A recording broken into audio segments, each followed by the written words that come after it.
Hey, Troop Transporter, didn't see you come in. Yeah, I'm having a good day too. What about you? What happened to all the Star Wars toys that Kenner couldn't sell once the toy line died out? Yeah, that is a very good question. Let's talk about that.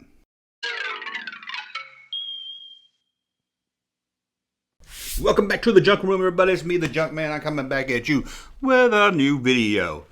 So what are we going to talk about today? Well, it's something I've kind of been asked here or there, or seen people discuss, and that's what happened to the Kenner Star Wars toys.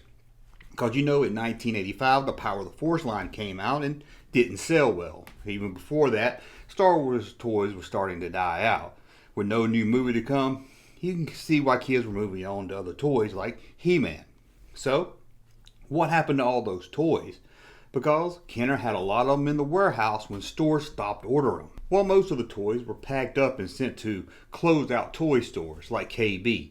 These were stores, again like KB, that would buy in bulk a lot of toys that were going out of fashion at a deal price. They would put them in their store at a reduced price and people would buy them. KB even had a hard time selling these figures, and you saw them a lot of times being sold 2 for $1, sometimes even a better deal than that. They even sold 2-packs as a way to try to get people to buy more of them and get rid of them. In fact, Kenner even had Yakface, and some of them did get sent to these closeout stores like KB or KB Sister Store Toy Liquidators, if they were around then. I'm not sure when they started. Another big chain at that time was Lionel Toys that did the same thing. So that's why you might hear some collector or some fan say, hey, I bought a Yakface in the US. It didn't happen often, but some stores did get overstocked Yakfaces to try and sell off. And of course, the major retail stores were marking down all their Star Wars stuff, but they wasn't ordering more, leaving Kenner stuck with a warehouse full of Power of the Force figures. Now, again, some of them were sent to other stores like nickel and dime stores, or local stores that sold maybe drugs and toys and stuff like that, or dollar chains like Family Dollar. But again, there was still a lot of them in the warehouse at Kenner. Well, thanks to the Kenner marketing research director at the time, we know what happened to a lot of those in the warehouse. According to him, there were thousands of them in the warehouse, and of course stores wouldn't order them. And they couldn't just donate them. That would upset the toy stores. The toy stores didn't want them. They were trying to sell off what they had. They didn't want kids getting free ones in the area. They wanted to sell off the stock they had. So you had to keep the toy companies happy. Even if they wasn't buying your product, they were buying other toys you were making. So what happened to those thousands of Power of the Force figures? It seems they were all boxed up and sent to the salt mines in Louisiana. What are we going to do?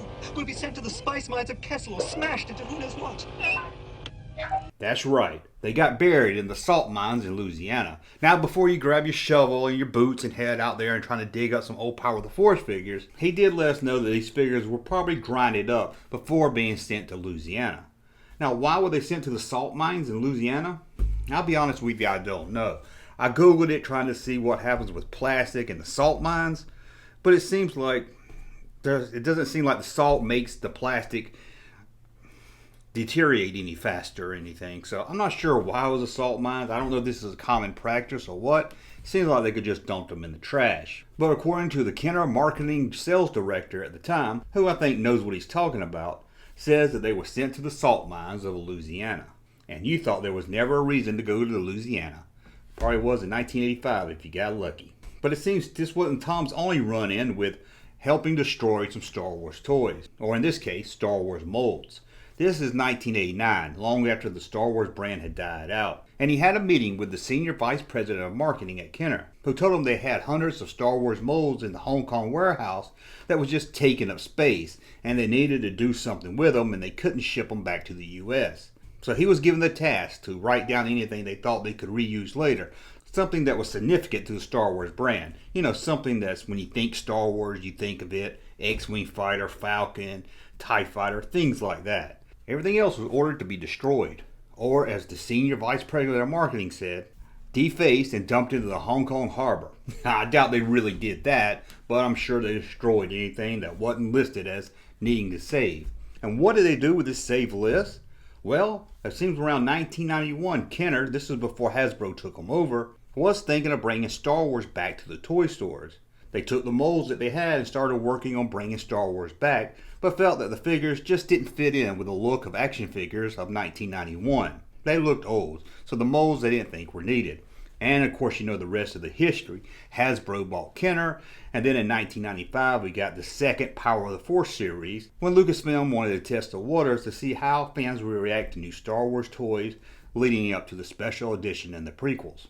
And it seems this Kenner marketing director, he didn't just throw away everything Star Wars related. It seems everyone at Kenner knew that he was a big Star Wars fan. It seems in the early 90s when they were getting ready to clean out the Star Wars Kenner section of the warehouse, I did a video on the whole Kenner morgue and everything, check that out if you didn't. But they gave him 48 hours to take as much as he wanted home with him. Man, what a perk. You wouldn't even have to give me a company bonus. He said he loaded up his station wagon 5 or 6 times with Star Wars stuff, mostly cardboard displays and things like that. On a post he made on the Rebel Scum message board, he even talked about how he would come to work and see barrels of Star Wars first shot figures in the trash. It was a different time back then. People didn't want to save everything Star Wars. I don't know. If I worked at Kenner back then, you wouldn't have to pay me. But then again, I was probably about 11 or 12, and I probably would have just ended up playing with them and not doing any serious work. Anyway, let me know what you think. What do you think about the figures going to the salt mines? Why? Why did they go to the salt mines? I don't know. Then again, I asked myself why didn't they just throw them in the dumpster, but I don't know. I mean, Atari buried a bunch of E.T. games and other games they couldn't sell, so maybe this is something just companies do. Well, let me know in the comments what you think. And as always, thumb up this video so you know I like my content. Check out the latest action figure show where we play Star Wars match game and have a lot of fun. And until the next video, thumb up this one so I know you like the content. We'll talk again soon. Junkman. Thank you, sir, for that unsolicited testimony.